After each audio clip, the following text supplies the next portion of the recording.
Bienvenidos a The Deep Dive. Hoy nos sumergimos en un caso que conmocionó a Argentina, concretamente a la provincia de Misiones. Así es. Los asesinos de ITM Bemini, un dúo criminal que operó en los años 80 y que, su modus operandi era realmente escalofriante. Sin duda. Itaim Bemini se convirtió en sinónimo de terror durante esa época. Ramón Daniel Domínguez y Adolfo Luis Lauchín Rodríguez. Esos eran, sí. Los nombres que se escondían tras la máscara de la muerte. Exacto, esos nombres que todavía resuenan, ¿no? Con un eco siniestro. Claro. Argentina, a principios de los 80, un país que estaba envuelto en incertidumbre, ¿verdad? Totalmente.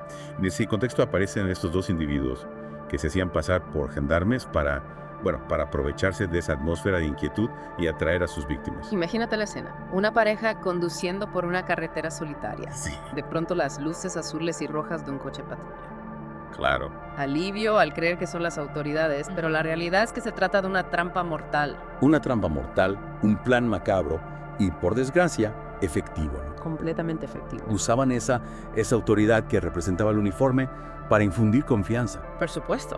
Y luego, ya sabemos el desenlace. Lo que más me perturba es la frialdad con la que seleccionaban a sus víctimas. Siempre parejas jóvenes vulnerables, Siempre parejas jóvenes. como Fernando Aníbal Marín y Laura Silvana Marco, Exacto. que desaparecieron una noche mientras paseaban en su Renault 12 Sí. por la zona del antiguo Aeroclub. Exactamente. Esa zona era uno de sus escenarios de caza. Y luego estaban Gustavo Omar Bolano y Wilfrida Noemi Lenguaza. Otra pareja que cayó presa de esta espiral de violencia. ¿Se sabe si hubo más víctimas? Se cree que sí. Es probable que muchos casos no fueran denunciados, ya sea por miedo o por la desconfianza que reinaba hacia las autoridades. Claro. Imagínate, con estos falsos gendarmes aterrorizando la región, la gente se habría vuelto aún más reacia a acudir a la policía. Imagínate el clima de paranoia. No sabías si al cruzarte con una patrulla te encontrarías con la verdadera ley o con estos depredadores. Claro, no sabías en quién confiar. Las zonas alrededor del antiguo Aeroclub, que antes eran lugares de esparcimiento, se convirtieron en escenarios de horror. Lugares que guardan secretos que quizás nunca lleguemos a descifrar del todo. Es muy probable. Y luego está el caso de Ricardo Marcelino Núñez, Sí. un supuesto cómplice que acabó asesinado por el dúo. Un giro macabro sin duda. ¿Crees que iba a traicionarlos? Es una posibilidad. Quizá Núñez sabía demasiado o simplemente se arrepintió de participar en sus crímenes. Claro. El hecho de que lo eliminaran sugiere que se había convertido en una amenaza para ellos. Un giro macabro que nos recuerda la crueldad y la paranoia que definían a estos criminales. Desde luego. Pero al final la suerte se les acabó. ¿Cómo fue que los atraparon? Por un pequeño descuido, Ah, sí. que resultó ser su perdición. En uno de los asesinatos a Domínguez se le cayó el cerrojo de la escopeta. El cerrojo. Sí, un cerrojo con un número de serie que llevó a la policía directamente a ellos. Increíble, un detalle tan pequeño acabó con su reinado de terror. A veces la justicia llega de la manera más inesperada. ¿Quién iba a pensar que un simple cerrojo podría desentrañar un caso tan complejo? La verdad es que sí. Y después de sembrar el terror durante tanto tiempo, los asesinos de Itaim Bemini fueron condenados a 25 años de prisión. La sentencia máxima en aquel entonces. Cumplieron sus condenas en diversas prisiones, ¿no? Sí. Loreto, La Pampa, Devoto, Chaco. Lugares que seguramente guardan historias sobre su paso por allí. Y finalmente, en 2008 fueron puestos en libertad. Sí. ¿Te imaginas la reacción de la gente al saber que estos hombres volvían a las calles? Debió ser impactante. Después de tantos años de miedo, la herida volvía a abrirse. La sombra de los asesinos de Itaim Bemini seguía presente, y su regreso a la sociedad reavivó el debate sobre la justicia, la reinserción y la memoria. Un debate que nos invita a reflexionar sobre las consecuencias a largo plazo de la violencia, sobre el trauma que deja en la comunidad y sobre la búsqueda constante de respuestas. Es que a pesar del paso del tiempo, los ecos de este caso siguen resonando en la memoria de Misiones. Es cierto, es como si una sombra se hubiera cernido sobre la provincia. Una sombra. Una sombra que recuerda la fragilidad de la seguridad Sí, y la capacidad del mal para ocultarse bajo apariencias engañosas.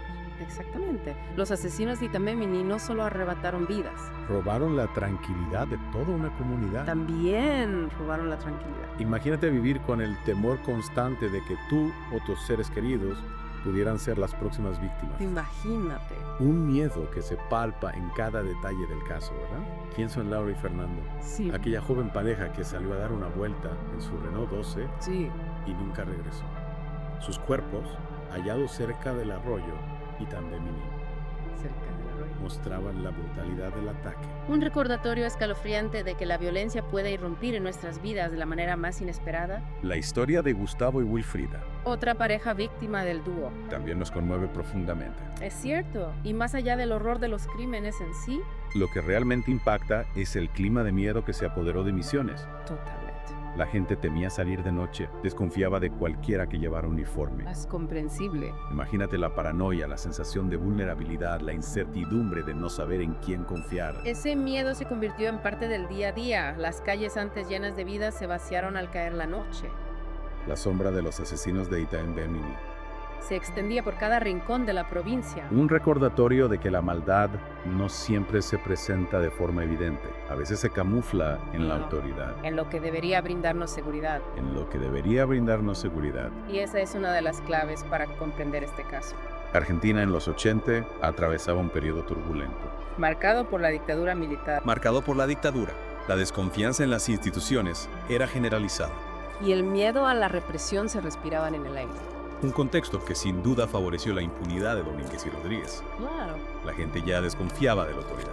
Lo que les permitió actuar con mayor libertad. Y aterrorizar a la población durante tanto tiempo. Es probable que ese clima de temor y silencio haya sido un factor determinante en su modus operandi. La gente dudaba en denunciar, temía represalias, prefería no involucrarse. Exacto. Y así los asesinos de Itambemini continuaron operando con una impunidad que asombra e indigna a partes iguales. Una impunidad. Pero, ¿cómo lograron evadir a la justicia durante tanto tiempo? Esa es una pregunta que aún ronda en el aire. Algunos especulan con la posibilidad de que contaran con algún tipo de protección o complicidad. Es una teoría inquietante, pero no sería descabellada teniendo en cuenta el contexto de la época. Se investigó esa posibilidad. Se barajaron varias hipótesis, pero nunca se llegó a confirmar nada concreto. Lo que sí sabemos es que durante años, estos hombres sembraron el terror y la incertidumbre, dejando una profunda cicatriz en la sociedad misionera. Y aunque la captura de Domínguez y Rodríguez trajo algo de alivio a Misiones, el caso sigue planteando muchas incógnitas. Es como si hubiera piezas del rompecabezas que aún faltaran por encajar. Totalmente de acuerdo, la sombra de la duda se extiende sobre muchos aspectos del caso, uno de ellos, y quizás el más inquietante es la posibilidad de que haya más víctimas de las que conocemos. Es un pensamiento escalofriante, ¿verdad? Imagínate, ¿cuántas familias podrían seguir buscando respuestas? ¿Cuántas historias permanecen ocultas en la oscuridad? Es desgarrador. El miedo, la desconfianza en las autoridades, la presión social, muchos factores pudieron haber silenciado a posibles víctimas o testigos. Y eso nos lleva a preguntarnos, ¿cuál fue la verdadera magnitud de los crímenes de los asesinos de Ita-Mbemini? ¿Cuántos secretos se llevaron a la cárcel? Es un misterio que quizás nunca logremos resolver por completo, pero más allá de la cifra de víctimas, lo que realmente me impacta es la frialdad con la que actuaban estos hombres. Sí, su modus operandi era calculador metódico, casi como si siguieran un macabro ritual. ¿Qué los impulsaba a cometer actos tan atroces? Era simplemente sed de poder, un placer perverso en infligir dolor. Esa es una pregunta que los expertos en criminalística se han hecho durante décadas. Algunos apuntan a un trastorno de personalidad antisocial, otros a una combinación de factores psicológicos y sociales. La verdad es que la mente criminal es un laberinto complejo y a veces indescifrable. Un laberinto que en este caso nos deja con más preguntas que respuestas.